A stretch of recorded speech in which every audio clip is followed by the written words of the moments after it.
इंसान ठहरा हुआ पानी, दोनों सड़ जाते हैं, दोनों मर जाते हैं। बच्चों की जिम्मेदारियां पूरी हो गई, लेकिन देश के प्रति जिम्मेदारी अभी बाकी है।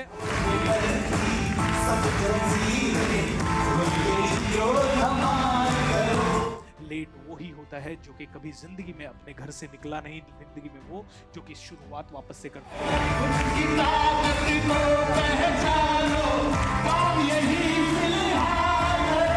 दोस्तों, ये लाइव स्टोरीज है जहां लिमिटेशंस को इन्होंने खत्म किया है।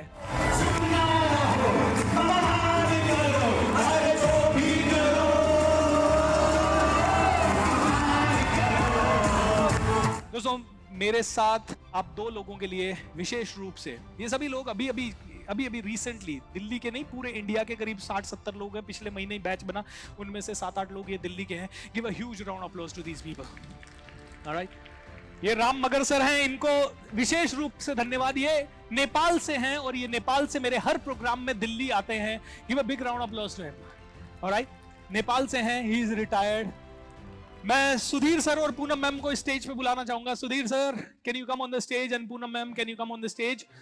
ये दोनों लोगों के लिए मैं चाहूंगा आप हाईएस्ट लेवल की एनर्जी डाल दें, क्योंकि ये दोनों लोग हैं जिन्होंने दिल्ली का ये प्रोग्राम ऑर्गेनाइज करवाया है।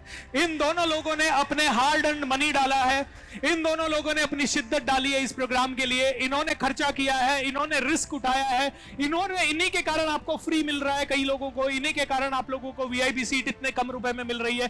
जोर से तालियां होनी चाहिए इतना शिद्दत डालने के लिए।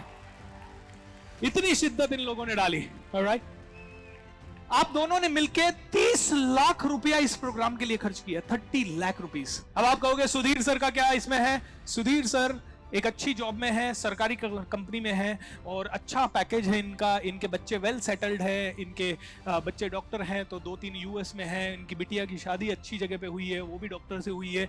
बहुत अच्छा ठीक ठाक सेटल्ड लाइफ है।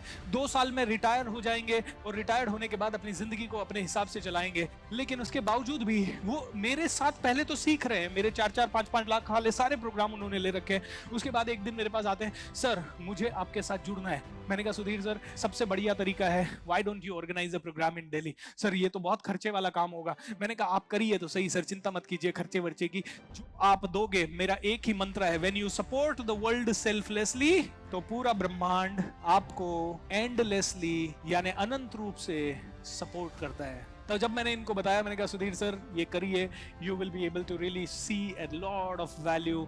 सुधीर सर ने कहा चलिए ठीक है सर, मैं डन करता हूँ। दोस्तों, इस पूरे इतने बड़े प्रोग्राम का खर्चा उन्होंने उठाने का जिम्मा लिया। ऐसे ही तो एक बार और तालियां हो जाए सुधीर जी के लिए।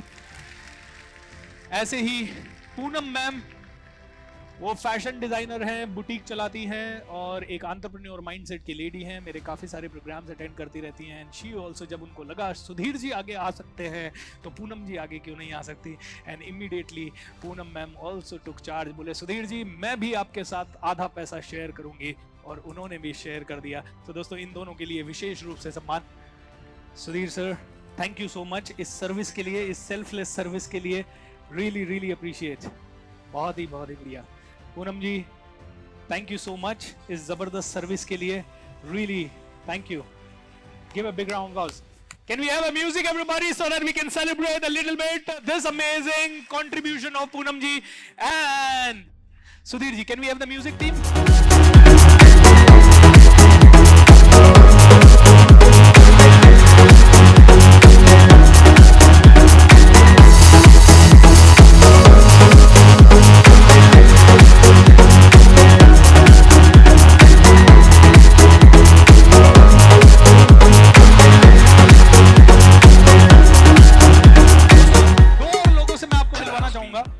ये हमारे मंजू मैम हैं और ये हमारे सुदेश मैम हैं।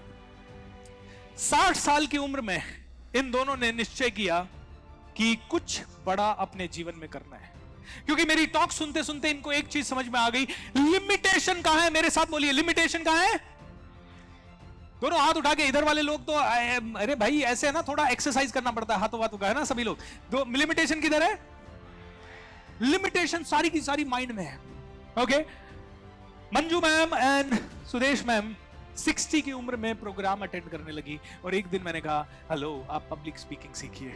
इन दोनों के मन में डाउट, सर अब तो बच्चे बड़े हो गए, सब कुछ हो गया, लाइफ है, जिंदगी अब निकल रही है, अब पब्लिक स्पीकिंग सीख के क्या करेंगे, अब पब्लिक स्पीकिंग सीख के क्या करेंगे। एंड मैंने उनको बताया, मैंने कहा मैम अब 60 की जिंदगी में जब सारी जिम्मेदारियां पूरी हो चुकी है, अब तो आप निश्चिंत होके सीख सकते हैं। बोले सर निश्चिंत होके 60 की उम्र में मुझे सीखने की जरूरत क्या है? मैंने कहा मैम बच्चों की जिम्मेदारियां पूरी हो गई, लेकिन देश के प्रति जिम्मेदारी अभी बाकी है। अब तो आप देश के लिए बहुत काम कर सकते हैं, अब तो फ्री होके खेल सकते हैं, फ्रंट फुट पे खेल सकते हैं। और 60 की उम्र में उन्होंने पब्लिक स्पीकिंग सीखना शुरू किया। Can I have the mic please? क्या रीजन रहा कि 60 की उम्र में आपने पब्लिक स्पीकिंग? आज ये रेकी ग्रैंड मास्टर की टीचर है, रेकी ग्रैंड मास्टर रेकी सिखाती है लोगों को, सेल्स में महारत हासिल कर रही है, रोज सुबह 6 बजे उठ के सेल्स का ट्रेनिंग मुझसे लेती है, पिछले 3 महीने से 2 साल के लिए ये ट्रेनिंग ले रही है। एंड आज की डेट में 60 की एज में नई इनिंग अपने ऊपर विश्वास करके, अपने डर को मार के, अपनी सारी लिमिटेशंस को ब्रेक करके वो कर रही है। You can come in the centre ma'am. काम ऐसा करे कि पहचान बन जाए, चले ऐसे कि निशान बन जाए। जिंदगी तो सभी काट लेते हैं, पर जियो ऐसे कि मिसाल बन जाए। और इसी तरह का जीत के जुनून की मिसाल लेकर के बीएसआर सर आए हैं, जुनून की मिसाल जगा करके हम सबको रोशन करने के लिए। तो साथियों एक ही बात कहती हूँ, जब हौसले बुलंद होते हैं तो सारी बाधाएं अपने आप हटने लग जाती हैं और मंजिल नजर आती है। और सीढ़ियां उन्हें मुबारक जिन्हें सिर्फ छत तक जाना है। हमारी मंजिल तो आसमान की ऊंचाई है और रॉकेट खुद ही उड़ाना है। Thank you very much. Thank you ma'am, thank you so much. Manju ma'am आप क्यों सीख रही हैं? इस उम्र में सीखने की क्या जरूरत है? कॉलेज में जब मैं पढ़ती थी, मैं उन लोगों में से थी जो कभी बोलते ही नहीं थे, आता ही नहीं था मुझे बात करना किसी से। और जब हमारी कॉलेज के बाद फेयरवेल हो रही थी, तो मेरे एक टीचर थे, उन्होंने ही बोला कि इसे भी कुछ खाने को दे दो वरना ये भूखी चली जाएगी। इतना ज़्यादा मैं इंफीरियोरिटी कॉम्प्लेक्स कह सकते हैं उसे, या कुछ भी कह लो, बोलना ही नहीं आता था मुझे। लेकिन आज मैं यहाँ इतने सारे लोगों के सामने जो बोल पा रही हूँ, वो कॉन्फिडेंस बीएसआर सर की वजह से आया। Give a big round of applause. दोस्तों सबसे मुश्किल होता है 60 में शुरू करना। आप में से कितने लोग ऐसे हैं जो उम्र के कारण शुरू नहीं कर रहे? इसलिए मैंने आपको बुलाया। कितने लोग उम्र के कारण कि यार अब तो उम्र हो गई है, शुरू कैसे करें? कोई है जो इसका हाथ ऊपर हो इधर? उम्र के कारण कोई? हाँ सदा जी क्या हो गया, क्यों नहीं? आपको तो शुरू करना है। शुरुआत तो मेरे साथ एक मैंने वीडियो रिकॉर्ड किया था थोड़े दिन पहले, वो है, उस वीडियो का टाइटल था कभी कभी काम करते करते या कोई चीज करते करते आप शुरुआत करोगे, और शुरुआत करने के बाद आप थोड़े दिन शुरुआत करोगे और आप रुक जाओगे क्योंकि आपको रिजल्ट नहीं मिलेगी। और जब भी आप रुक जाएं, और रुकने के बाद भी आपको काफ़ी दिन हो गए और आपको लगे कि यार अब तो बहुत देर हो चुकी है, स्टार्ट अगेन। अगर आपको लगता है कि यार अब तो मैंने फिर से रुक गया हूँ, स्टार्ट अगेन। अगर आपको लगे कि मुझे करना तो है लेकिन अब मेरे पास पैसा नहीं है, कोई बात नहीं, छोटी सी स्टार्ट करो लेकिन स्टार्ट अगेन। अगर कभी कभी लगे कि यार मेरा बहुत नुकसान हो चुका है, तो भी start again. My dear friend, कभी भी जिंदगी में लेट नहीं हो सकता इंसान। लेट वो ही होता है जो कि कभी जिंदगी में अपने घर से निकला नहीं, जिंदगी में वो जो कि शुरुआत वापस से करता नहीं। Start again. 60 कोई उम्र नहीं, 70 कोई उम्र नहीं, 80 कोई उम्र नहीं, स्टार्ट अगेन। अगर सांस एक बाकी बची है तो स्टार्ट अगेन। हर सुबह स्टार्ट अगेन, हर शाम को स्टार्ट अगेन, रात को स्टार्ट अगेन, जब नींद उड़ जाए स्टार्ट अगेन, जब होश दिख जाए या होश में आ जाओ स्टार्ट अगेन। संडे को स्टार्ट अगेन,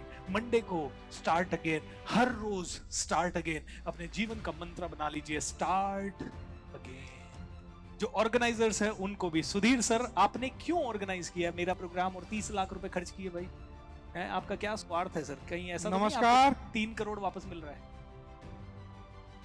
इसलिए मैंने शुरू किया कि सर से मैं जुड़ा 2021 में जनवरी से, तो इनका प्रोग्राम चल रहा था। जैसे आपने ऐड देख के बुक किया होगा, तो मैंने भी एक ऐड देखा तो उसमें जैसे सर ने बताया, अगर आप लोगों की मदद करते हो तो पूरा ब्रह्मांड आपको, निस्वार्थ भाव से अगर करते हो तो पूरा ब्रह्मांड आपकी मदद करता है। तो वो सर का जो वो है वाक्य है, वो मुझे अच्छा लगा। तो उसी को अपनाते हुए मैंने सोचा क्यों अपने जीवन में तो जो कुछ भी हमने बचपन से संघर्ष भी किया, सब किया, और आज बच्चे सब अच्छी एजुकेशन मिल गई है और सब अच्छे अच्छे सेटल हैं, तो उसके बाद भी मुझे लगता है कि मैं नहीं भी कुछ करूं तो अपने को कोई दिक्कत नहीं है, पेंशन भी मिलेगी रिटायरमेंट के बाद में। तो जैसे लोगों को और देश को बहुत लोग वंचित हैं या वो हैं, उनको अपने को कुछ राह नहीं मिलती है, तो राह दिखे तो उसमें मैं कुछ सर के साथ में कुछ निमित्त मात्र सहयोग कर सकूं, यही सोच लेकर के मैंने ये प्रोग्राम ऑर्गेनाइज करने में, मैंने क्या सर ने ही ऑर्गेनाइज किया है, मैंने तो जरा सा एक तिनका मात्र जो है सहयोग दिया है। धन्यवाद। Give a big round of applause to Suresh ji.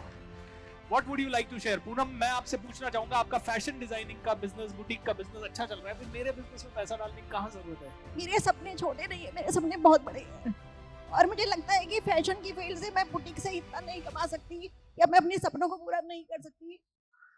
जब मैं सर से मिली, मैंने सर को देखा, तो मुझे लगा ये इंसान ऐसा है जो मेरे सपनों को पूरा कर सकता है। आप में से किसी का कमेंट आया सुनाई नहीं दे रहा, मैं बताता हूँ सुनाई क्यों नहीं दे रहा, क्योंकि कहीं ना कहीं जब पूनम अपनी जिंदगी में सफलता की ऊंचाइयां चढ़ रही थी तो कहीं ना कहीं कोई ना कोई चैलेंज आ जाता है, और ऐसा ही एक चैलेंज पूनम की लाइफ में आया कि अचानक से उनकी आवाज बंद हो गई। ऐसा ही एक चैलेंज उनकी जिंदगी में आया कि अचानक से उनका गला इतना खराब हो गया कि आवाज निकलना बंद हो गई। लेकिन पिछले 3 साल से पूनम अपनी पॉजिटिव थिंकिंग से, अपने एटीट्यूड से अपनी आवाज को इस लेवल पे और अपने कॉन्फिडेंस को इस लेवल पे लेके आई है कि वो आपको फेस कर सके। दोस्तों, ये लाइव स्टोरीज है जहां लिमिटेशंस को इन्होंने खत्म किया है। ये लाइव स्टोरीज है जिन्होंने प्रॉब्लम की जगह पॉसिबिलिटी को देखा है। ये जब पॉसिबिलिटी माइंडसेट होता है तो हिम्मत आ जाती है आप जैसे हो वैसे पब्लिक को फेस करने की, और जिस दिन आपके अंदर हिम्मत आ जाती है पब्लिक को फेस करने की, उस दिन पूरा संसार आपके लिए तालियों से भर उठता है। अब पूनम वापस से बोलेंगे और कॉन्फिडेंस के साथ बोलेंगे, सामने जाके बोलेंगे। मेरे अंदर कॉन्फिडेंस था पहले, लेकिन मैं कहीं ना कहीं अपना कॉन्फिडेंस खो चुकी थी। मैं सर को थैंक यू करना चाहूँगी कि सर की वजह से मेरा कॉन्फिडेंस भी वापस आया, और जब सर मुझे मिले तो मुझे पता लगा कि मेरे सपने बहुत बड़े हैं। मुझे लगता था कि मैं नॉर्मल इंसान नहीं हूँ, लेकिन जब मैं सर के पास आई तो मुझे लगा कि मैं नॉर्मल इंसान हूँ, क्योंकि मैं बहुत बड़े सपने देखती थी। जैसे मेरे को हमेशा लगता था मेरे को मैकडी जैसी फ्रेंचाइजी मेरी होनी चाहिए, या मेरा जैसे मेरे स्टोर है, मेरा फैब इंडिया की तरह स्टोर होना चाहिए, या मेरे पास इतने पैसे होने चाहिए कि मैं गरीबों को खाना खिलाती रहूँ। तो यहाँ पे जितने भी लोग हैं, मैं कहूँगी कि वो सर के पास आए और सर से बहुत कुछ सीखें, क्योंकि सर को बहुत कुछ आता है, क्योंकि उसके लिए स्किल्स बहुत ज़रूरी है। क्योंकि मेरे अंदर, मुझे नहीं पता था मेरे अंदर स्किल्स क्या है, टैलेंट क्या है, लेकिन यहाँ आके पता चला कि मेरी स्किल्स क्या है और मुझे सीखना है, क्योंकि मुझे लर्निंग बहुत ज़रूरी लगती है कि लाइफ में अगर हम सीखेंगे तो आगे बढ़ेंगे, अगर हम नहीं सीखेंगे तो आगे नहीं बढ़ पाएंगे। वो आपने कहानी सुनी है ना, मतलब एक कहावत सुनी है ना, मंजिलें उन्हीं को मिलती है जिनके सपनों में ऊंचे पंखों से नहीं हौसलों से उड़ान होती है। सो ऐसा ही हौसला पूनम के अंदर है। एक बार फिर से तालियां बजा दीजिए। Thank you so much Poonam.